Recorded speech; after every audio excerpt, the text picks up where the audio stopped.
All right, welcome everyone. We are Semblance of Sanity. I'm Caleb. I'm Jacob. And we're here for Run with the Wind, episode 23. The series finale. Series finale, y'all. There is no second season. I am so excited to watch this because Yeah. I have been astonished every episode with the rest, like 10 of them almost, where they've taken something that I've loved, running, and evolved the story beyond what is running to just these characters.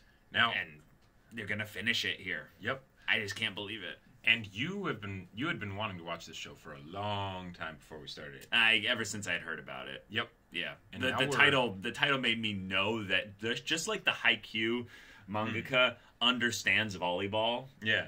Like, and we don't even know how much they understand volleyball. We just know that they do. Right, by the by what results we get. of Exactly. The, This person gets running. Like this person gets it. Now, now knowing that this is going to be the last episode and then there will be no more of this show.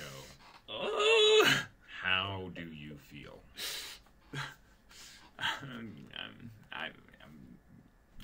I'm gonna rewatch this show at some point with a couple people. That's all I'm gonna say. Okay. All right. But okay. Kakeru is in the middle of his run. Yep, and he is free. His body has melted away, and he has become one with the wind. Mm-hmm. Yep. All right. Yep. I'm really excited for him to just take this, just this energy, this joy, and pass it on to Haiji, and be like, run with this. Yep. And Haiji.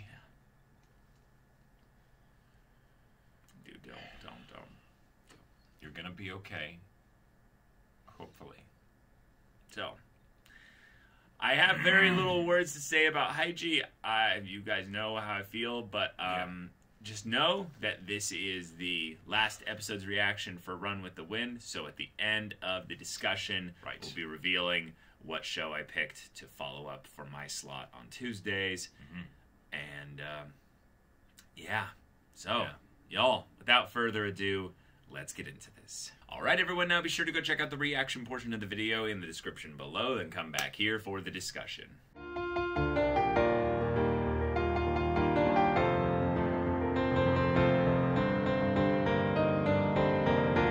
We finished Run with the Wind. Yep. And we got to have a happy ending. I think I'm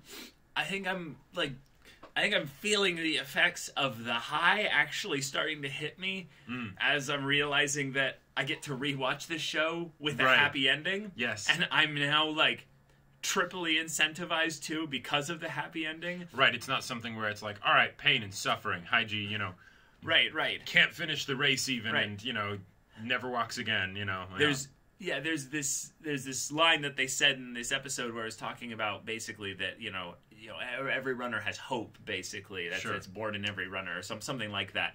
And you can really feel it in this show that they basically had the end basically be the, hey, your hope hope was rewarded. Yep. You guys went all the way.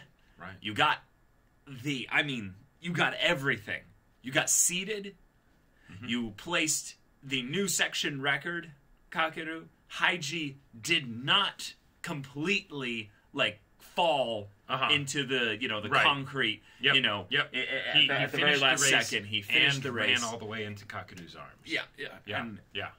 And will he ever run again? Maybe not. Who knows? But, who knows? He can coach. But he can coach, and I love that they doubly confirmed the father being the coach, that basically did not try to stop him or in some ways encouraged him to keep running through the pain.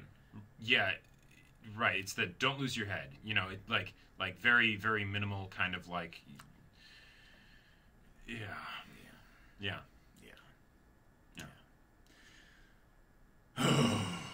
Oh my god. But he listened. Yeah. He was listening the whole time, and the way they show his hands trembling. So good. But I love how much of this episode ended up being just kind of Haiji thinking about all this. There's not really as much time given to the other characters, so that when it comes down to the final bit there where they're like, all right, this is the math, This is what we need to have happen here. They show a little bit of the other characters kind of watching to keep the tension high. Right. But then it comes down to basically just Kakeru just kind of just willing him in his mind, like onward. Haiji making it around the bend with the knowledge that unless he literally drops right here, he's already done it. Like, he's already broken the pace of the previous kilometers. And if he just keeps this up, he will make it. Right. And I knew it was coming. You know, the part where the shock hits his knee. Yeah, but it doesn't make it any easier. No. It doesn't make it any easier. And that's through painkillers, by the way. You know? Yeah, and I liked the way that they described it, that basically he super metabolized it to the point where the painkillers just wore off really quickly. Right. Yeah. Painkillers can only do so much, right? Yep, They suppress it. They don't actually remove it. Exactly. So, you know, eventually it'll get to that point where it's... And running is painful. Too much. And running in general is naturally painful. And also the idea that his pain levels are going to be increasing as the painkiller's effectiveness decreases. Yep. So, yeah. And he finished with a smile. He finished with like a smile. that shot of him when he crosses the finish line, right? And he's got that just triumphant look, right? Arms outstretched and everything. Yeah. Oh, yeah, I got to see that again. That was such a good part there, because I can't believe I didn't see it coming that Kakeru would be like, "You are running." Yeah. You are running. Yeah. Like that. Oh man, I really feel like this was the moment where the creator of this story just kind of said, yeah, I absolutely understand the power that a single person can have to change someone's perspective on the thing that they love the most. And going back to Kakeru as a character since the beginning of the show, his thing was that he fell out of love with running, right? Yep. He had, in some ways, one person ruin it for him. Sure. In the same way that, you know, they're all in university and they're all got their dreams and their goals and their things that they want and stuff like that. One bad uni teacher can ruin a class. Yeah. You know, one really bad roommate can ruin, you know, a housing, you know, situation and stuff with the Chikusei so. But no, one great person coming in and basically leading the charge here can... Yeah. That can be multiplied out to everyone. You don't have to, like, claim my person. Like, Haiji's only going to influence me, you know? Haiji was running, and all it's cracked up to be to all of them. Yep. But he needed to be that for Kakeru, though. Right. This was the story of Kakeru falling in love with running again. Yeah. And Haiji, you are running. Yeah. The way this show ended, like, it...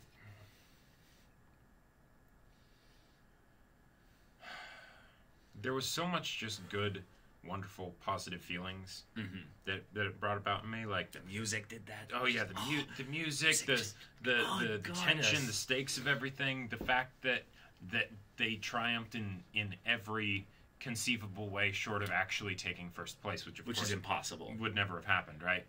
But yeah, they did the impossible. Basically. Right, they did the impossible, and then we end 3 years later with them all hanging out, you know, and Kakeru and the JoJo's are 4th years, and they're leading their team. They're leading their team of 19. Yeah. There were 16 out there, you know, plus the 3 of them. Like, that's...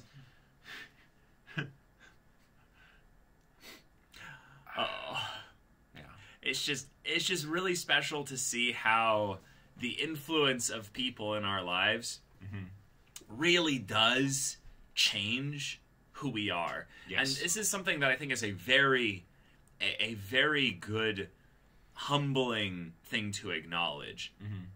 Love in a sense that, you know, we can't fully describe it with words, you know, is a very powerful thing. Right. And oftentimes when people describe love, it's regarding a person. Sure. I would say oftentimes. Yeah. But a lot of times as well, it's sometimes describing a thing, you know, something that is, limited. It's like I love this cake. I love this thing that I can tangibly experience, quantify, measure, yeah, exactly. Yeah, But one of the most powerful things about loving people is that when you love a person, you begin to draw upon them. You begin to share with them. You begin to exchange, and there is this flow, this energy, this thing that draws the two of you together to where, in a poetic sense, you begin to run in similar directions, if that makes sense. Sure. And I love that the story starts with these two having Going this serendipitous directions. Encounter going opposite directions. Yeah. But then Haiji turns around, averts entirely his course. Right. Whatever he was doing before, nope, it's different. You like running? Because Kakeru's running when he didn't even love running. Yep. When it was just a mechanical thing that he did for the sake of it.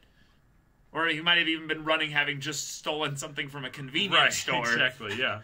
Very, very utilitarian. Changed the whole course of this guy's life. The guy who had already been spending 4 years grabbing a team together. Trying to make it so that they could get the 10. Yeah. Right. And we don't know how close he was to quitting. We don't know how close he was to being like, I haven't found anyone that's really actually likes running. I can imagine that he was in a constant state of being close to quitting. And in some ways, maybe he already had until Kakeru came along. Who knows? Because even if, say, he got a 10th person, right? If it wasn't someone like Kakeru, would there have been a vision cast for the rest of them, even if he gave all the nice words and everything? Right. To the point where they would actually have a hope of, like, not even just in any concrete sense, but just personally within themselves, of actually running in the Ekiden. Because without that, they wouldn't put in the effort, right? Yeah.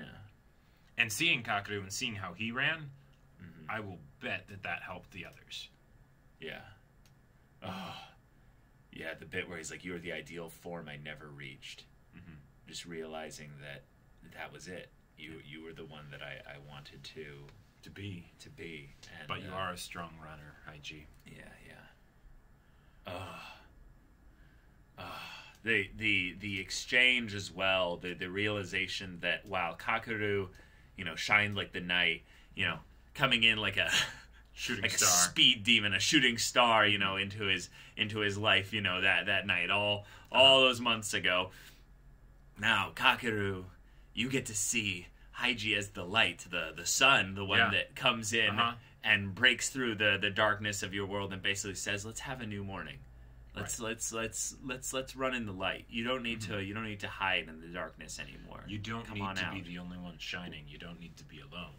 Yeah. It's beautiful. Oh, yeah. I think there are a lot of love stories in anime that focus way too much on just the idea that these characters need to kiss or need the actual romance, to have some kind of romance, but love takes all kinds of forms. Love takes all kinds of forms here, and there's something beautiful about the story that you could very easily be seen taking like entirely as the kind of the BL, like very like the character models, the way it's drawn, the way a lot of the interactions happen. You can very much tell this author prepped for fan fiction. Right. But not only that, like the author understands what would make good BL as well. Sure. And in a lot of ways, this is basically the story of two like characters like that. But that's not just the point of the story. It's about the way their love for the thing ended up having them collide with each other to where they ended up running in parallel. Right. It's just it's beautiful. If you have a scene where both characters are able to communicate with the other and get what they emotionally want from the other person, that's like a love scene. That is called a love scene, right? Regardless of whether there's romance, right? And this show is basically one giant love scene, basically, with Kakeru and Haiji. Yeah. Where they both were in very different places, needed and wanted very different things. Yep. But it heads a fair amount over the course of the story. Yeah. And by the end, hey, do you like running? Of course I do. I love it. Yeah. You are running. You are running. Yeah. Like, it's a confession. Completely. It's so fabulous and beautiful because Kakeru's journey of not just like being able to forgive himself and allow himself to have passions again. That's just part of it, but it's also the idea that there's no like Fujioka was saying, there's no finish line. Right. Yeah. Yeah. Oh, I love that. There's no like point where you're going to No. just have the happy end and then you're Right. done. You've got it. This is a lifestyle. This is a life, and Yeah. and you being in love with running does not mean okay. Now I've gotten the finish line. I've won it. I was fast that one time. And now I can forget about it. And now I can forget about it. No, this is something that Love's enraptures you. Yeah, it's going to love's take not so over kind as everything. that. Yeah. Exactly. It's ruthless. It eviscerates you. Yep. It carves you open and just bleed out all over the place. I loved the part where Kakeru's talking about how I don't feel like this is even my... I've experienced runner's high before. This is different. Yeah, I don't think I'm not even wanting to run, or willing myself to run. Right, my body is doing it for me. I'm not even really conscious of it. I feel powerless. Yeah, I feel powerless. Oh man, that is feeling. My body moves on its own. Feeling powerless. Generally that's a negative thing. That's seen as a negative thing, right? But there is also something where it can be unbelievably freeing, unbelievably empowering when you know that you're powerless in some situation and you are okay with it. Yeah, right? I love I'm gone, man. Solid gone. We love to quote that so much. Oh my god, it's the perfect way to describe just pure bliss. Yep. But Haiji came out of his eye right there when he was in the in that state of running there, and then we switch over to Haiji's thoughts as if they're having this wonderful telepathic conversation. Mm-hmm. And he's like, that night, before you passed before my eyes, and I had a thought, and this bit here, that's my dream right there. Mm-hmm. It's taken shape and it's running. So I've talked a lot about how in this show there's this respect I have for Fujioka. Sure. And I basically just called him the quintessential athlete in this story. Yeah. And shows like this really need to have a character like that to not just be the ideal for just the power ceiling or the rivalry or what have you, but what they need to embody is the character. And I'm not just meaning like his name and his person, but also the persona of what it means to be fully one with this thing that you're in love with and committing yourself to it. It is very easy for in a story where you're basically bringing the audience into something that they don't fully understand, right? Yes. Because we don't understand, or okay, maybe you understand running. I don't understand running, right? And with the whole idea of them running the Ekiden, they can throw numbers out of 303, 305, all that stuff, right? 248. Yeah. I don't really know what that means. Lower numbers, cool, right? Awesome. Kakeru is a really fast runner, dope, But without having that person that you can see the history of the life that they dedicated to this thing in order to get where they are. It gives value to the people who are in that space. Right. It gives meaning to why they're competing to be in that space. It's a how comparison difficult it is. point. Yeah. Right. It's basically he's basically a bit of world building for the area of running. But I wanted to bring up the idea of love and what he kind of represents in that regard. Sure. Is that Haiji, in some ways, got to love and let go of Fujioka. Yes. Fujioka was someone that was in his life that he watched.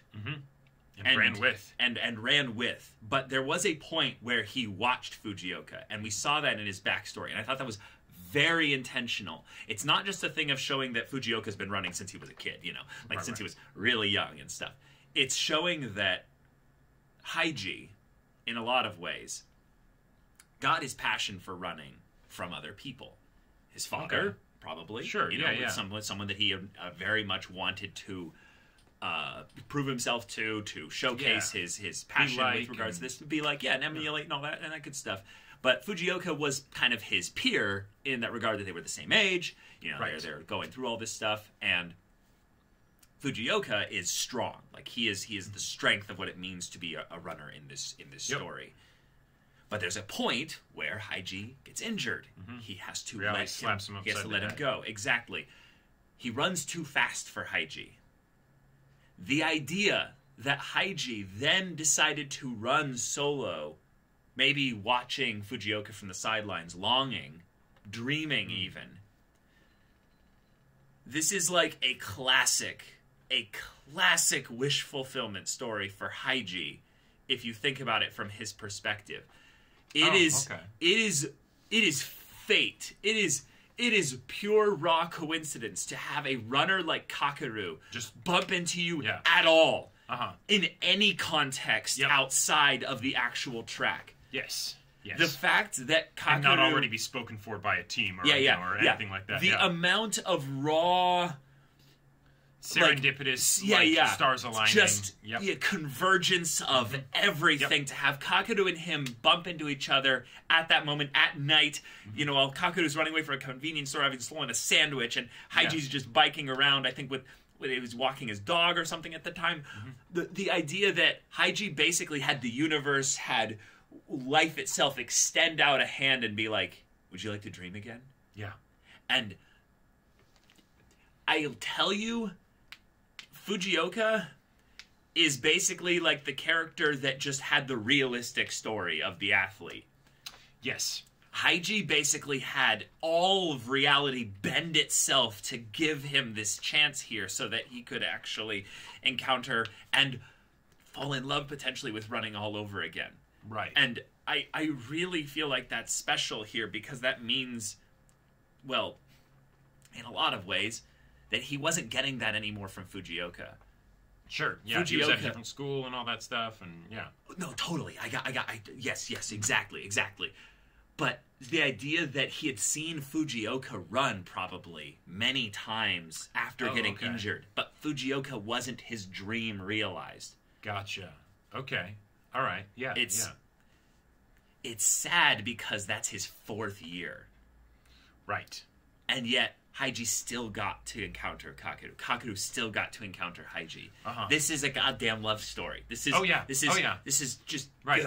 And I'm sorry. And while you can say convenience or or whatever things like that, it's a story. It's a story. And also, reality is stranger than fiction, right? While this is something that you would definitely not want to count on happening if you were in Haiji's situation, right?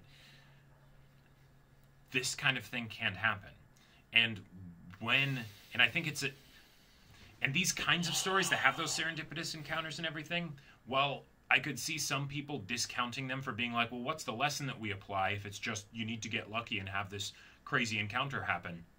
I would say that the lesson to be gained is that even if they're not as extreme as this, encounters like that do happen. And you need to be able to recognize them when they happen and have the courage to actually go for it when they appear, right? Because let's say Haiji was in a position where he was still kind of down in the dumps, and he sees Kakeru run past, and instead of thinking it as like this is great, maybe I can do my dream of running in the Ekiden, instead it's just like, there's another person that has what I don't. Right? Like there are so many ways that if Haiji was still in a darker place, if he hadn't gone through the rigorous struggle to make sure that he was a strong person, even if he wasn't a strong runner, right? By that time, this wouldn't have happened. And I think that's something that needs to be said because a lot of times I feel like it's I don't know, it can be glossed over. But yeah, interesting. Yeah, I don't think I had thought about it that way because this is a love story. So Kakeru didn't choose anything here. This was just a oh my god. Did I say Kakeru? I meant Haiji. Sorry, did I say Kakeru? I meant Haiji as well. Oh, okay. All right. Yeah. I mean, Haiji barely had any resistance to this at all where it wasn't even really a choice. He fell in love at first sight. No, totally. It's literally a love at first sight kind of thing. Yes, absolutely. Yeah. And I think it absolutely wasn't a conscious decision. It just happened. But it happened as a result of the work that Haiji had put in beforehand, not knowing whether or not it would amount to anything. right? Yeah, yeah. He put the effort in and everything to get the 9 people of Chikuseso and everything, believing that there would be a 10th. He could never have hoped that it would be a 10th like Kakeru. Oh, of course not. Yeah, never in his wildest dreams, right? Right. But because he did that, because he worked on himself, when Kakeru came along, he was able to instantly love at first sight. You know? Yeah, I feel like the thing that I'm wanting to make sure is mentioned here, because I'm not trying to take away from any of his struggle, is that it's not something where just because someone is going through all this effort or what have you, they're going to get any kind of reward for it. Sure. It's just the idea that this is something that happened, and the story took itself all the way to this conclusion from a love at first sight encounter. Right. And that's something that I acknowledge basically what you're saying, in that the preparation of Haiji, the band of the hawk that this Griffith Haiji, built up beforehand, was something that allowed him to meet his guts, basically. Right. This is something where none of that brought him here, though. None of that led to the encounter. Exactly. So we can't really give him credit for having... Yeah, not to give him credit in that he caused this to happen or anything like that. Yeah. But it's something where the reason why I get to be so excited for Haiji when he's running, and the fact that he's going to finish the race, even though he is hurting himself, right, in the long term by doing it, is because it's not about the race. It's about what's going on the inside, what has gone on the inside. This is the culmination of all of that struggle, all of that pain. And when you're in those dark places, you don't see the results of your efforts, right? It doesn't seem like it's doing anything. But if you keep putting in the work, if you keep doing that thing that you know is helpful, will be helpful at some point in the future, then if you get lucky enough to have a Kakeru run by, then you can pedal right after him and say, "You like running?" Yeah. No, I'm 100%. I'm 100% with you. I am in love, though, with the love aspect of this, and I've already spent myself discussing on things that I feel like we've already talked about with the struggle that brought them here. And this is celebration time. Yes. This is something where Haiji is entirely in the high, the runner's high, if you will, right now, where he got everything that he worked for. Yes, absolutely. But this is the fairy tale ending. This is everything going beyond what's actually realistically possible. That's here. why it can be such a happy ending, even though we know Haiji's never going to run professionally again. Yeah, probably not. No. Like he's got a life of coaching ahead of him, but but he wouldn't have it any other way. Yeah. Right. Yeah, and I'm not trying to delegitimize it by saying that this is realistic for the story. I am saying that this ultimately comes down to where it was a love story all along, and the final moments, the epilogue, if you will, are basically showing that the love that brought everyone together is the same thing that will allow them to love themselves in their own directions and paths as they run. Yes.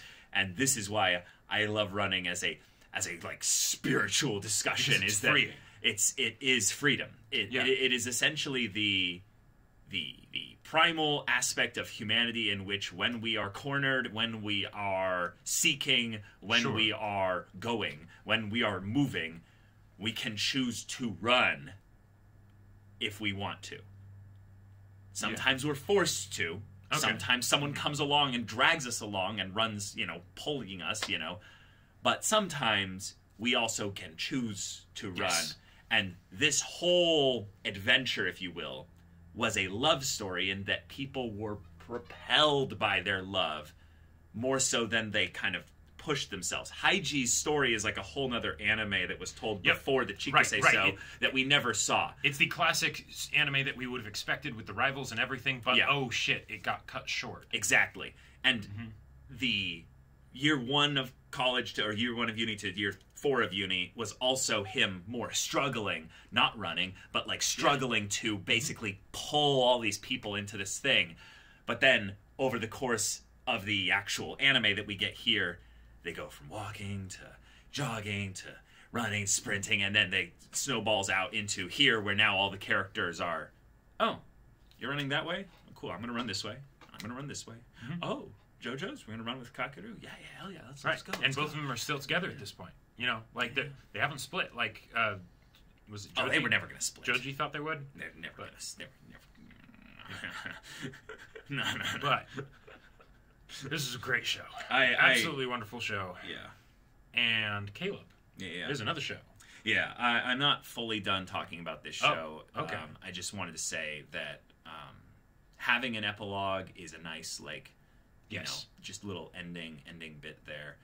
But having there also be kind of an acknowledgement from, well, the Haiji Kakeru situation, that Haiji's story, if you will lead him to bump into Kakeru again. Sure. In maybe the kind of the coach to team to Kakeru as the captain, maybe, of, you know, of Kansei's, you know, team and stuff. And they said they're excited for winter because they're going to run it again, probably. And, you know, this time it might be Haiji's team that's then running it, and he gets to kind of cheer them on from the sidelines. And I just want to say, if this show wanted to do like an OVA or a movie, any kind of continuation, just kind whatsoever. of a bonus thing of just their teams then going into the Hakone Ekiden, just I watch anything with these guys, just, you know, dealing with adult life, you know, and all that. I really loved it. They are definitely at that sort of like Haikyuu character level or beyond, where it's just like, yeah, let's see more of these characters. Oh, my boys. Like, whatever it is. Could be the blandest slice of life, you know. Yeah. But not how life works. So, y'all, thank you so much for watching this episode's reaction discussion. Next week, if you want to see the first episode's reaction of the show that I chose called Gankutsuo, The Count of Monte Cristo. Yeah. That's going to be what's replacing this show. So if you want to see the first episode's reaction discussion of that right now, go check out the link in the description below for our Patreon. You can get an early access there. You can watch full-length timer reactions there. And all this comes with Discord access, so you can chat with us in the community there about this show, about anime in general. And also be sure to check out our Twitch channel. We stream every weekday. The info's in the description. Yes, if ain't that interests you, we'll see you there. But until then, we're Semblance of Sanity. I'm Caleb. I'm Jacob. And we'll see you all next time.